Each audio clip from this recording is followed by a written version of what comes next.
Today we discuss about part of this most important part work. Work के बारे में हम वो चर्चा करें। वर्क कितने प्रकार की होगी, इसकी डेफिनेशन क्या होती है, उसके बारे में आज हम है वो अध्ययन करेंगे। तो वर्क की जो परिभाषा है, work is a word that expresses an action और स्टेट ऑफ बीइंग।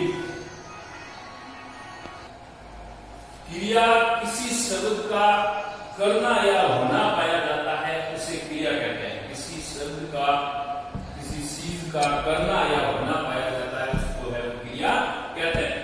अब काइंड्स ऑफ वर्क से क्रिया में कितने प्रकार की होती है, तो यहाँ पर इस टेबल के माध्यम से हम है वो देखेंगे।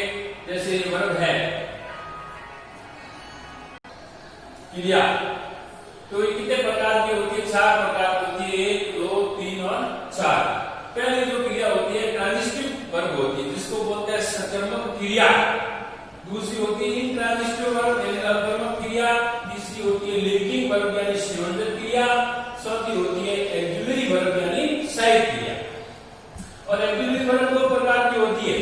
एक तो ये होती है प्राइमरी एक्सिलरी वर्ब, जिसको प्राथमिक सहायक क्रिया बोलते हैं। इनके बाजवर, हेडर, हेड, डू, डज, ये प्राइमरी एक्सिलरी वर्ब होती है। और दूसरी होती है मॉडल एक्सिलरी वर्ब, जिसको बोलते हैं मन, स्थिति या आचरण या मूड दर्शाने वाली जो क्रियाएं होती है, उनको मॉडल एक्सिलरी वर्ब कहते हैं। यानी वे इनका जो उपयोग होता है किसी एक क्रिया के साथ में है वो होता है, और अन्य क्रिया के साथ में अपना मूड और मैनर्स है वो प्रकट करती है। तो सबसे पहले हम लेते हैं ट्रांजिटिव वर्ब यानी सकर्मक क्रिया। सकर्मक क्रिया की परिभाषा क्या होती है कि जिस वर्ब को अपना अर्थ स्पष्ट करने हेतु ऑब्जेक्ट की आवश्यकता होती है, उसे सकर्मक क्रिया कहते हैं। यानी जिस वर्ब को अपना अर्थ स्पष्ट करने हेतु कर्म की आवश्यकता होती है, ऑब्जेक्ट की आवश्यकता होती है, उसको ट्रांजिटिव वर्ब है वो कहते हैं। अब जैसे इसके नाम से भी यह है, सकर्मक का अर्थ होता है जिसके अंदर कर्म होता है, जिसके अंदर ऑब्जेक्ट होता है, वो सकर्मक क्रिया होती है। उसमें एक ऑब्जेक्ट भी हो सकता है, 2 भी हो सकते हैं। तो जैसे उदाहरण के तौर पर example, this man killed A vulture, यानी इस आदमी ने एक गिद्ध को है वो मारा। This man killed a man, यानी इसमें ये वर्ब है और ए वल्चर ये ऑब्जेक्ट है। This man killed A vulture यानी एक आदमी ने एक गिद्ध को मारा। अब ये इसमें अंदर ट्रांजिटिव वर्ब है, सकर्मक क्रिया, क्योंकि इसके अंदर ये कर्म आया हुआ है, ये क्रिया है, ये कर्म है। तो जिस वर्ब को अपना अर्थ स्पष्ट करने हेतु ऑब्जेक्ट की आवश्यकता होती है, वो ट्रांजिटिव वर्ब है वो होती है, इसमें ट्रांजिटिव वर्ब है। दूसरा, the cow give us milk, इसमें 2 ऑब्जेक्ट है। अस ये प्रोनाउन है, ये नाउन है। अब इसमें जैसे 2 ऑब्जेक्ट है, तो एक तो होता है डायरेक्ट ऑब्जेक्ट और एक होता है इनडायरेक्ट ऑब्जेक्ट। इसमें जो मिल्क वर्ड है वो डायरेक्ट ऑब्जेक्ट होता है, डायरेक्ट ऑब्जेक्ट हमेशा निर्जीव होता है, और जो इनडायरेक्ट ऑब्जेक्ट होता है वो हमेशा क्या होता है? सजीव होता है। तो ये है इसमें इनडायरेक्ट ऑब्जेक्ट और ये है डायरेक्ट ऑब्जेक्ट। तो इसमें 2 ऑब्जेक्ट है, इसलिए इसके अंदर ट्रांजिटिव वर्ब है वो हुई, सकर्मक क्रिया है वो हुई। तो अब हम आगे बढ़ते हैं। जैसे इसमें ये भी ध्यान रखने योग्य बात होती है कि जैसे ये वाक्य मानो किसी मैन किल्ड ए वल्चर, तो हम किससे या कौन से भी हम है वो ऑब्जेक्ट निकाल सकते हैं। यानी इस आदमी ने किसको मारा, तो उत्तर आया हमारा कि ये गिद्ध को मारा, तो ये गिद्ध है वो ऑब्जेक्ट हो गया। इस प्रकार हम ऑब्जेक्ट का पता भी हम कर सकते हैं।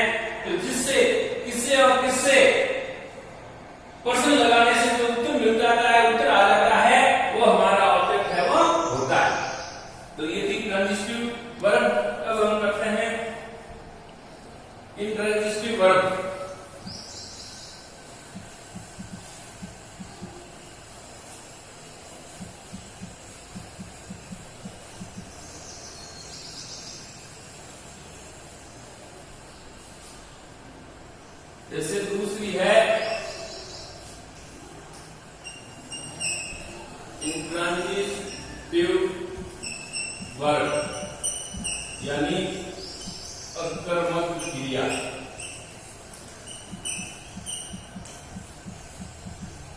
ऐसी क्रिया जिसका प्रभाव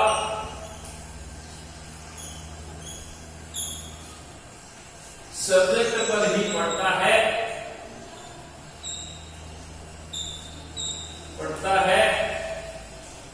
ऑब्जेक्ट की आवश्यकता नहीं होती है,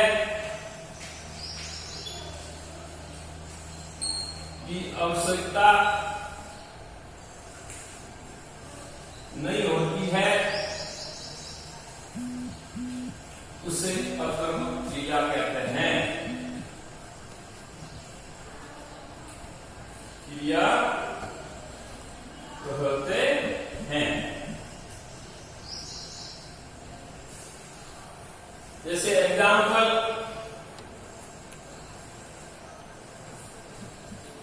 द गर्ल्स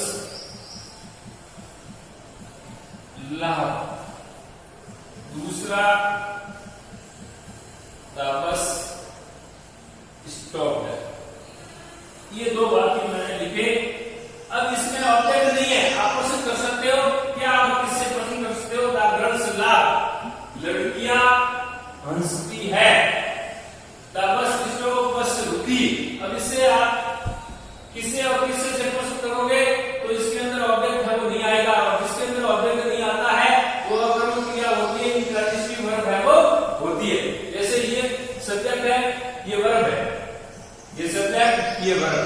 तो इसके अंदर क्या होता है कि इसका तो प्रभाव होता है वर्ब का केवल कर्ता पर ही पड़ता है, ऑब्जेक्ट पर नहीं पड़ता, क्योंकि इसमें ऑब्जेक्ट होते नहीं है। जबकि सकर्मक के अंदर तो प्रभाव ऑब्जेक्ट पर पड़ता है और इसके अंदर है वो केवल सब्जेक्ट पर पड़ता है, इसलिए इंट्रांजिटिव वर्ब है। तो ऐसा वाक्य जिसके अंदर ऑब्जेक्ट नहीं होता है, केवल सब्जेक्ट और वर्ब होती है, वो हमारा है वो इंट्रांजिटिव वर्ब वाला वाक्य है वो होता। अब तीसरा करते हैं हम, जैसे linking verb. Linking verb, linking verb का अर्थ होता है संयोजक क्रिया। अब इसकी परिभाषा क्या होती है? वह वर्ब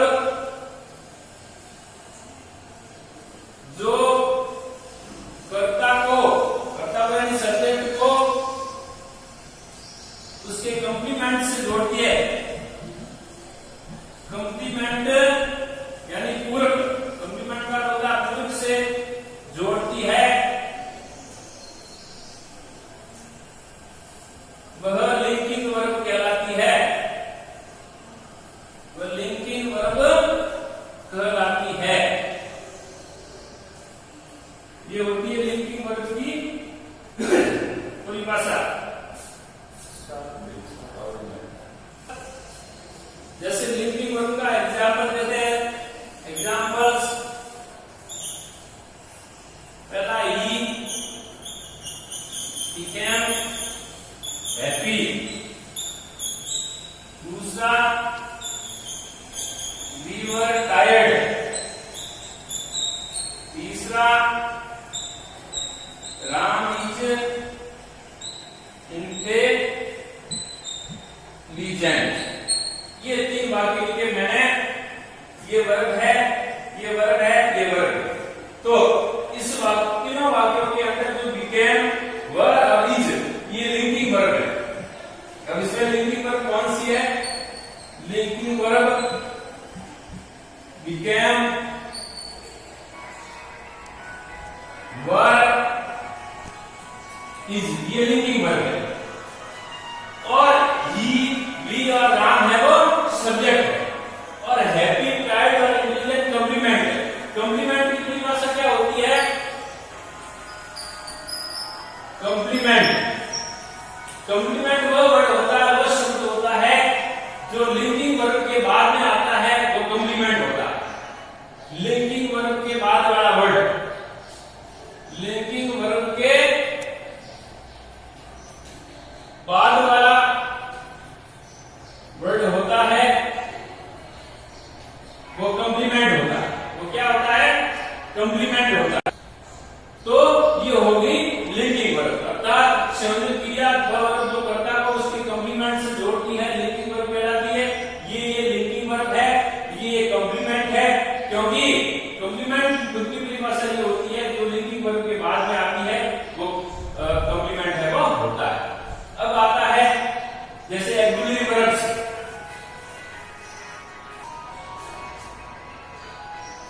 एक्सिलरी वर्ब के अंदर स्वतः के अंदर हम लेते हैं पहला, जैसे प्राइमरी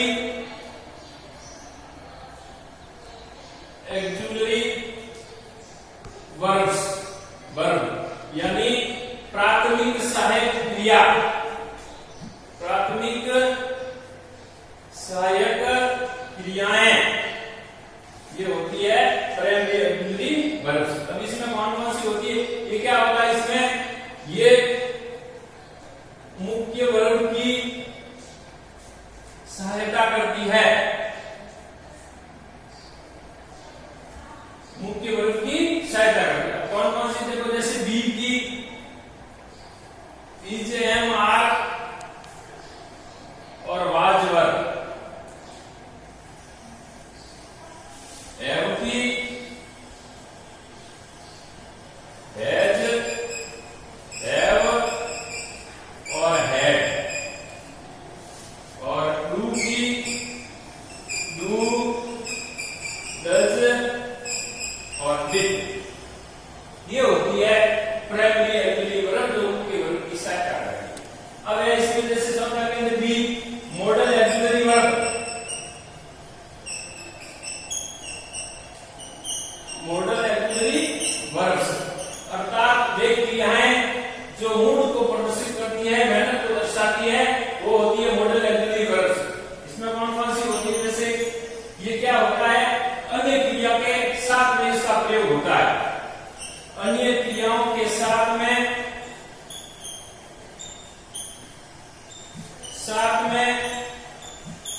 प्रयोग होकर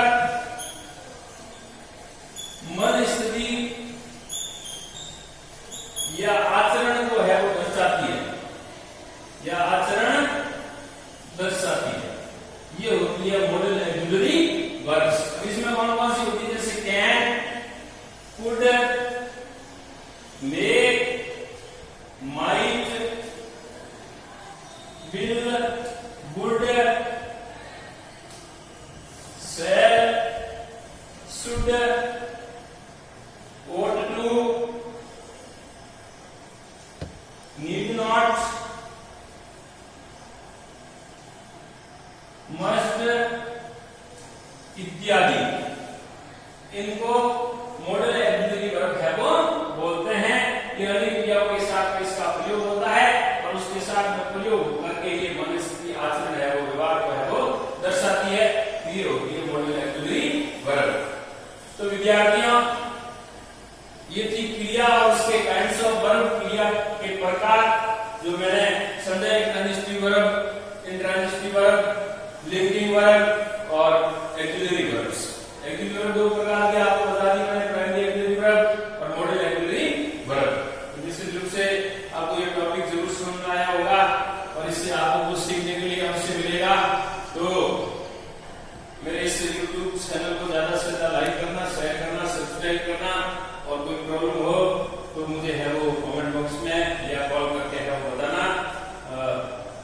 आप पुनः आपका धन्यवाद, स्वागत, मुझे प्रोत्साहित करने के लिए, मेरा हौसला बढ़ाने के लिए आपने जो मुझे सहयोग दिया, इसलिए आप बधाई के पात्र हो।